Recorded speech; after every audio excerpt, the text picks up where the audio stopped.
Hola, salam Just Talk.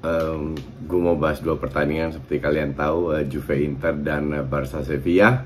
Pertandingan luar biasa untuk penonton netral dari detik awal sampai detik akhir. Extra time, banyak drama walaupun hanya 2 gol, tapi luar biasa. Ini setelah pertandingan gue langsung bikin video. Tapi sebelum kesana gue mau perkenalkan temen gue dulu yang selalu akhir-akhir ini menemani gue untuk menjaga gue biar fresh. Namanya adalah Cafino. Cafino ini luar biasa karena kopi dan susunya asli, jadi rasa kopinya lebih nendang dan lebih nikmat. Dan jangan lupa ini 4 in 1 kopi ya, jadi 4 in 1, 4 ingredient jadi satu. Plus yang bikin luar biasa adalah toppingnya terbuat dari kopi asli, sehingga membuat juga lebih terasa karena busanya lebih tebal. Ini kan satu pack besar, kecilnya itu seperti ini. Oke, dan ini toppingnya yang gue tadi sebut terbuat dari kopi asli, biar rasa kopinya itu lebih nikmat lah, lebih nendang. Nah, kopi inilah membuat gue sampai jam segini, ini udah hampir subuh jam 5 ya, lebih gue masih fit. Ini gue taruh di gelas gue, ukurannya untuk gue segini, more than enough. Kita tuangkan dulu sebagai barista pribadi ya. Kita tuangkan dulu, tidak terlalu banyak. Gue aduk dulu.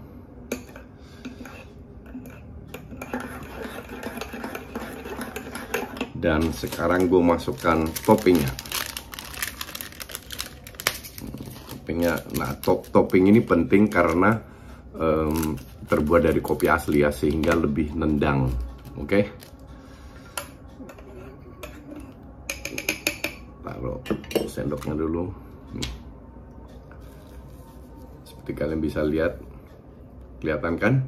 Nah, inilah temen baru gue yang akhir ini selalu menemani gue. Maka dari itu gue sarankan kalian untuk mencoba, dan gue akan mempergampang kalian kalau mencoba. Di bawah ini kalian bisa klik di toko online, ada 3 kalau nggak salah ya, ada 3. Gue kasih kalian tinggal klik, pilih di toko online yang kalian sukai. Silahkan, gue bilang coba, beli, rasakan bagaimana kalau lu apalagi sekarang lagi puasa ditemani dengan kopi Cafino. Oke. Kita ke pertandingan pertama Juve dulu deh. Kita tahu bahwa Juve ini pertandingan yang sangat penting untuk rank 4 karena Roma tadi menang 1-0 lawan Sampdoria. Jadi selisih Juve, Roma berada di rank 5, Juve 4, selisih dengan Juve itu hanya 5 poin. Oke.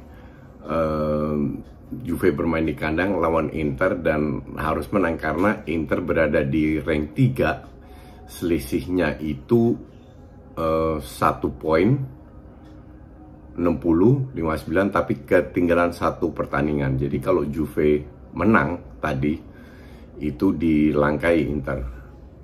Nah, di awal-awal pertandingan itu berjalan cukup seru. Inter bermain seperti mereka selalu lakukan, mereka berusaha membangun serangan, struktur bermainnya jelas, ke sayap, terus ke samping, ke sayap lagi, kalau nggak crossing atau ke tengah. Gaya bermainnya udah sangat bisa diprediksi. Nah, sementara Juve berusaha untuk tidak terlalu frontal. Tapi pinternya Juve untuk gue adalah mereka memanfaatkan kesalahan yang dilakukan oleh Inter, yaitu salah passing. Terutama di depan banyak banget salah passing. Pada saat mereka dapatkan bola berkali-kali, direct football. Oke, direct football. Cuman direct footballnya ini juga tidak menciptakan terlalu banyak peluang. Oke. Mereka lakukan shooting dan terlalu banyak shooting yang satu tidak terarah. Dari 22 shots itu cuma 2 big chance yang tidak nih. Gue lihat on target itu 11, tapi berapa kali gampang banget dipegang oleh Handanovic. Nah terus kedua, gue kadang agak bingung mereka entah egois, entah itu instruksi, karena ini sering kali gue lihat dari Juve terlalu buru-buru untuk finishing, sehingga finishingnya itu sering kali nggak akurat. Tapi Inter ya mirip-mirip juga, cuman tidak sebanyak Juve. Nah inilah terjadi di babak pertama.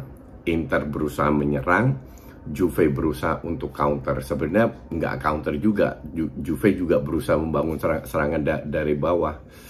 Tapi gue bilang, walaupun Inter lebih menguasai pertandingan, di babak satu peluang Juve itu lebih banyak, jauh lebih banyak. Bahkan Inter ya kena tiang kalau nggak salah. Tapi selain itu nggak dapat banyak peluang juga. Sambil ngopi dulu. Nah, cuman setengah-setengah peluang itu tidak terjadi gol. Vlahovic butuh banyak banget peluang untuk bisa cetak gol.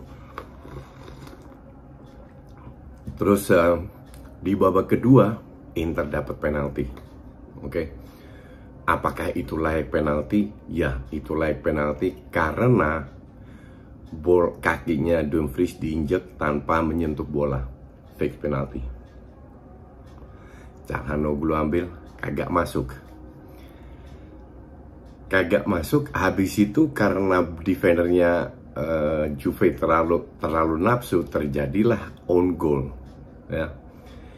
Kalau gue bilang penalti itu tidak diambil ulang, itu golnya sah, karena Calhanoglu yang mengarah ke tidak membuat pelanggaran sama sekali.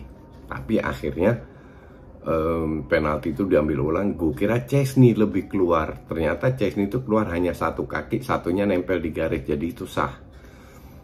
Sementara De Ligt sebelum bola ditendang dia sudah berada di kotak penalti, maka dari itu lewat VAR, which is good. Inilah pentingnya VAR, dianulir. Tapi ini pertandingan harus gue akui sangat keras ya. Berapa kali pelanggaran yang match pertama Lautaro udah dapat kuning di menit pertama, sangat keras. Yang kalau gue bilang sih nggak begitu perlu ya, tapi ya sudahlah, ini derby jadi wajar, seru. Tapi dari awal sampai pada saat 1-0 terjadi, Juve ke depan ambil risiko. Mereka bisa bermain, dapatkan peluang, kena tiang siapa namanya, Zakaria. Vlahovic dapat berapa, 1-2 peluang besar juga nggak masuk. Ini sebenarnya strikernya cukup pinter ya, dalam arti dia tahu kapan dia harus capping, dia harus manuver. Cuman seringkali dia juga nggak didukung. Dybala juga syutingnya dari jarak terlalu jauh semua. Yang ya kalau gue bilang sih, kalau lebih pegang bola mungkin bisa dapat lebih banyak peluang, bukan asal-asal syuting. Untuk gue, yang gue pertanyakan, kenapa Allegri tidak bermain seperti ini mulai dari babak pertama? Mengambil lebih banyak risiko. Nggak dia lakukan itu. Itu yang gue bilang sangat disayangkan, karena Juve itu punya kualitas untuk bisa bermain ya. Cuman kalau lu ngandelin counter doang, dan ini yang terjadi, lu harus nguber ketertinggalan. Kenapa lu nggak berusaha ngepres, main menyerang, cetak 1 gol dulu baru bertahan? Tapi setelah itu nggak dapat. Setelah gol itu terjadi, nggak dapat peluang besar lagi. Mungkin 1-2 doang. Vlahovic putar badan keren, syutingnya jelek sama Zakaria. Habis itu nggak ada lagi. Jadi kalau gue bilang nih pertandingan layak seri, karena dua-dua sama kuat, sama-sama bikin kesalahan, yaitu terlalu banyak salah passing.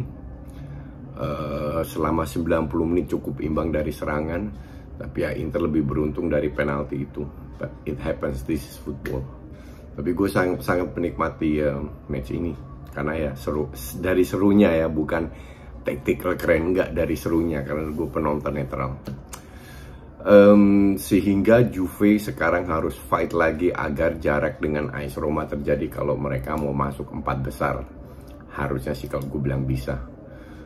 Walaupun jaraknya udah mulai agak jauh, Juve 59, Inter kurang 1 match 63, selisih 4 poin.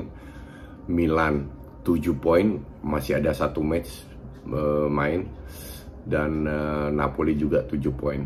Ya, masih 8 match, semua bisa terjadi lah. Oke, kita ke Barca Sevilla. Barca Sevilla semua tahu bahwa ini pertandingan rank 1, rank 2 dan rank 3. Sevilla akhir-akhir ini selalu mainnya seri terus.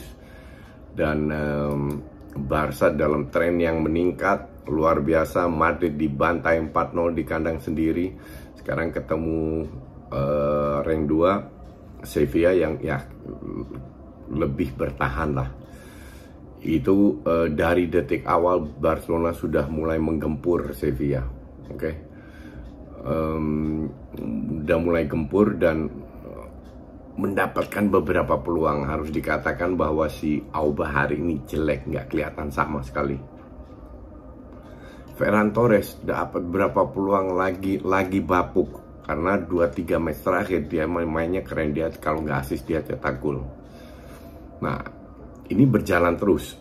Sementara Sevilla dapat beberapa kali ya setengah counter lah. Babak kedua Sevilla lebih berbahaya. Akhirnya dapat satu peluang. Kipernya itu juga luar biasa ya. Bola-bola atas ditahan semua sama kiper. Tapi sekali kena bola bawah lewat syutingannya Pedri langsung jebol. 1-0 persis kayak Juve, baru Sevilla keluar. Tapi telat karena ya Barca bermain cukup bagus. Kalau sana kelewatan kayak si Pique kalau nggak salah, Busquets ya bikin pelanggaran aja dapat kuning, so what. Yang penting 3 poin ini masuk. Dan untuk gue sih trennya masih naik. Kalau Barca menang satu sisa pertandingan, mereka selisihnya 9 poin sama Madrid. Feeling gue sih nggak dilepas lagi sama Madrid. Madrid mungkin kalau kalah sekali, paling top 2 kali, tapi nggak akan dilepas lagi.